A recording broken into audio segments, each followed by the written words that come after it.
अझै पनि तपाईहरुलाई टेबल लर्न गर्नमा डिफिकल्टी भइरहेको छ ला आउनुस् आज चाहिँ म तपाईहरुलाई इजी ट्रिक युज गरेर चाहिँ कसरी 7 को टेबल याद गर्ने त्यो बताउन गइरहेको छु।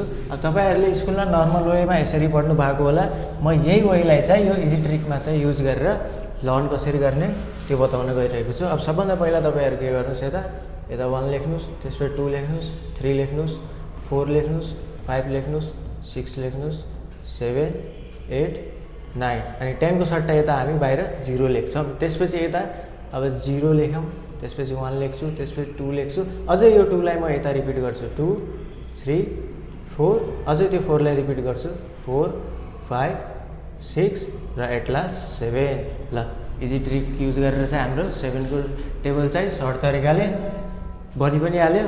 यसरी तपाईहरुलाई लर्न गर्न पनि सजिलो हुन्छ। यदि तपाईहरुलाई यो भिडियो मन पर्छ भनेपछि कमेन्ट गर्नु होला र सक्दा आफ्नो साथीहरुलाई चाहिँ शेयर गर्नु होला। हस्त धन्यवाद।